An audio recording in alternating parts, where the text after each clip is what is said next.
Let's move on to the offensive line. A little bit easier of an exercise. Although I do think there's one spot that we might differ, if we're going to differ at all. At the offensive tackle spots, I didn't necessarily mean for it to be a left tackle and a right tackle. I don't know if you got that detailed with it, but I have Joe Alt and Talise Fuaga as my two guys here as left and right tackle. Offensive guard, I have Dominic Pooney at one of the spots, and then the other guard spot, I have Mason McCormick. I think that you probably watched more snaps necessarily of the Pittsburgh Steelers than I have, but it was basically between him and Jackson Powers-Johnson, and McCormick their stats are very similar. They've played about the same amount of overall snaps, but McCormick has given up less pressure. This is a lower pressure percentage, so they're sort of the same when it comes to run blocking, at least in our grading system, but McCormick's given up less pressures. And so I just went with him with the nod there, and then gave Jackson Powers-Johnson the second team look, and then Zach Frazier, another Steeler here, has to be the choice at center. Although I would shout out Bo Limmer, who I think is playing really, really well, and would be.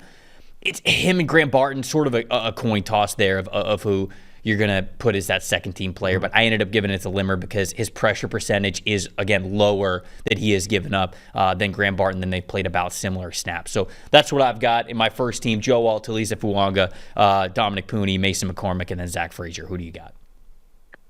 So we have one major disagreement here where I would say I have the same starting lineup you have as hip. I have JC Latham at left tackle. Okay. And I actually don't even, this is probably our biggest disagreement. I don't even think Fuaga has been very good this season, especially in pass protection. What? So I wouldn't even have him He's as given like up an a lot of honorable pressures, mention. but I think he's grading really well as a run blocker. Like, I don't think you're giving he him has the been a credit as solid run blocker. Yeah, no doubt. Like I guess it's sort of, and this may be a philosophical like difference because I mean, it depends how much you weigh things, right, too. Like, Fuaga has been a very good run blocker. His ability to get to some second-level stuff and to be able to even get out around ends on when they're running outside of him and to be able to seal guys or get to the second level is really impressive. There's also some really, like, sloppy footwork stuff off the line where, like, he's slow off the line and he can get grabbed and sort of tossed or knocked aside. So the variance is big, but if you're talking about capabilities in the run game, especially for this scheme, like he really is like a nice piece for them in that regard. And as things can get more consistent for him,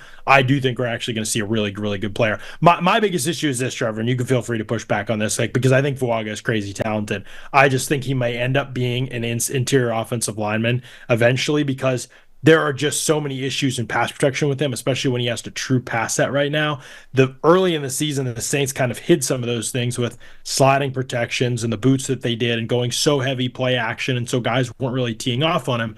But when game situations started to get away from them as the season has gone on, you've seen some of the cracks start to be revealed with him where, okay, now we're playing from behind. Now we have to go to more of a straight drop back game. We can't just live in play action. They're blitzing the play action. Nobody's falling for it. We have to get to some other stuff. The script is not in our favor all the time.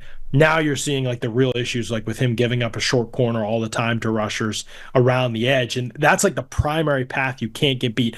I think we can fix guys who have like, maybe not all guys who have anchor issues. It depends what the exact issue is. I think we can fix guys who give up inside counters. We can teach you to stop oversetting, but guys who get beat on their outside edge as a tackle, like I think there are some things that can be better with that, but typically those guys like either end up having to move spots. Plus, he doesn't have this like unbelievable tackle body type where you just be like, no, he's tackling no matter what. He has to be a tackle. Like I think there's going to be alluring things to a guy that can move in the run game like he does inside a guard. So maybe I'm sticking to my pre-draft priors on that where I felt like he might be better as a guard at the next level. He is adjusting and switching sides of the line of scrimmage. That should be noted not sides of the line of scrimmage, sides of the formation, going to left tackle from right tackle where he played in college. But I think it's been a pretty bumpy road for him in pass protection. And Latham has not been perfect by far. Yeah. But I think he's gotten more better as the season's gone on type of path. Whereas I think with Fuaga, it's been revealed as the season's gone on that this guy has some real concerns in pass protection that we have to work around. And then Latham in the run game, I think, is just like that duo scheme when those doubles are ferocious. And so I'm a fan of that as well. Yeah, I think the difference was, Fuaga is second in the NFL at most pressures given up. Stone Forsythe's the only offensive lineman who has given up more pressures than Fuaga. So I definitely want to recognize that it hasn't been perfect from him either. But the drop between his pressure percentage, which I think right around 8%, to J.C. Latham's, which is 7%, the gap wasn't big enough for me to say, because I have J.C. Latham as like second team, like very easily. I think that he's been good. But I still feel as though what Fuaga has been is an impact run blocker. The impact run block percentage that we have for Fuaga is so much higher than it is for Latham. It didn't necessarily make up for the smaller gap in pressure percentage from these guys. But if you're sort of looking at, like, I think that you put it a great way. Like, it's sort of how you're looking at it philosophically. I was a little bit worried about Fuaga when it came to being a true pass protecting offensive tackle. There was some talk of him going to the inside, and I think he'd be a great guard. I really do. But I was definitely somebody who said, you let him fail at tackle, right? I mean, like, you put him at tackle first because I think that he can hold up in that regard. And you got to remember this too. He's playing left tackle right now. He played right tackle his entire career when he was at Oregon State. So that's going to take a little bit of time for him to get used to that as well. So not only a little bit of physical limitations that you see from him, but also stylistically him going from the right to the left side of the offensive line, that does not help as well. So I ended up with Fuaga. I was pretty comfortable with that, although I did have JC Latham as my next guy in here. And then just I'll shout out your guy DJ Glaze. Like, he's really the only other offensive tackle that you would consider as like the second team. There just hasn't been another player that stood out. I don't know if you feel the same way, but that's how I felt about it for those 4 offensive tackles. Yeah, I do feel the same way, and that's pretty interesting, isn't it? I mean, this was touted as one of the best offensive line classes that we've had in some time, and there certainly have been good players on the list, I think. But I mean, yeah, I mean, Fauton, who's hurt, but most of these guys have played this year, played a good bit.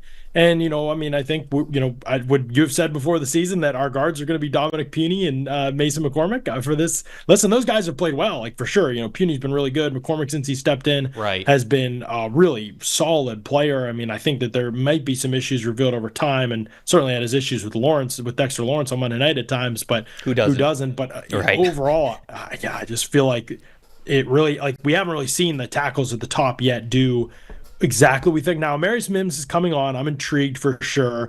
I think there have been some promising signs from some of these guys, but overall, it hasn't been like hit the ground running in the NFL. And I think it just goes to show, Trevor, this is just such a hard position. I mean, you've seen Tyler Guyton struggle. We talked about Fuaga, and even Latham, who we have on this list, I think has struggled at times as well this season. Roger Rosengarten's had some just got put on the floor type of moments for the Ravens, and he's had some good moments too. And Fashanu stepped in there for the Jets, and he's switching sides, and that's been a real struggle for him. And Suamatia's already been benched once. Blake Fisher got in there. Some people liked him, including I liked him. I thought he was okay, and he was brutal like when he was in there. And so like it's just been a really bumpy ride for a lot of these guys, and it's such a hard position to translate to the league, because in college the types of fronts that you face, the pass obvious situations are so much less because people run so much more, and there's such a more complex scheme to the run, and like there's just so many more variables to think about. You're not getting guys screaming off the edge, testing you in your outside hip that all have pass rush moves